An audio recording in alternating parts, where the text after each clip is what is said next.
ऐसा करोगे तो राधा रानी खुद सामने आकर हमसे बात करेंगी और हमें अपने साथ भी ले जाएंगी।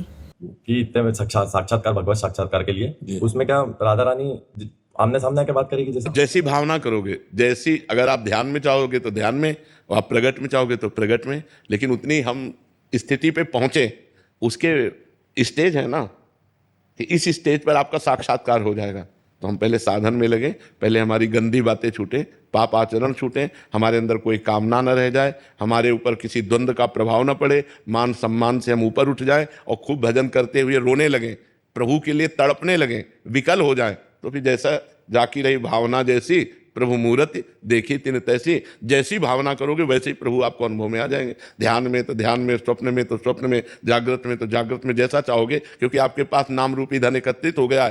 तो नाम ऐसा है जो नामी को अधीन कर लेता है। जैसे राधा नाम है तो किशोरी जी को अधीन कर लेता है, लालजू को अधीन कर लेता है। सुमीर पवन सुत पावन नामू, अपने बस करी राखे रामू। भगवान को अपने अधीन कर लिया, भगवान का नाम जप करके। तो नाम जप से जो चाहो वो प्राप्त कर सकते हो, धन प्राप्त कर सकते हो, संकट निवृत्ति कर, जो चाहो वो प्राप्त कर सकते हो। बस लगन पूर्वक चलता रहे। ये लोग बात कम समझ पाते हैं। जैसे आप साल भर से नाम जप कर रहे हो और आपके जीवन में विपत्ति पे विपत्ति बढ़ती चली जा रही, तो आपको लगेगा नाम का कोई प्रभाव नहीं हो रहा है। बस यहां ये बात समझनी है, नाम अपना प्रभाव करेगा, लेकिन पीछे के जो पहले से पाप का परिणाम निश्चित हो गया, वो तो जो बाण छूट चुका है वो हमारे लगेगा कि ये हमारा प्रारब्ध पहले से चयन हो चुका है। और हमारा पाप है जैसे 1 किलो और जब 25 ग्राम, तो अभी कैसे उसको पार कर पाएगा?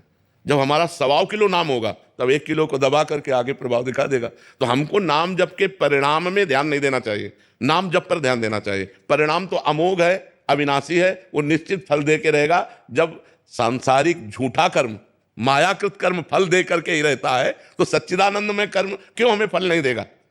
हम गाली दें तो ये हमें फल मिलेगा इसका, आज नहीं तो कल मिलेगा। और हम राम बोला तो इसका फल नहीं मिलेगा। गाली तो झूठी बात है, असत है। जब असत अपना फल दे के रहता है तो सत फल क्यों नहीं देगा?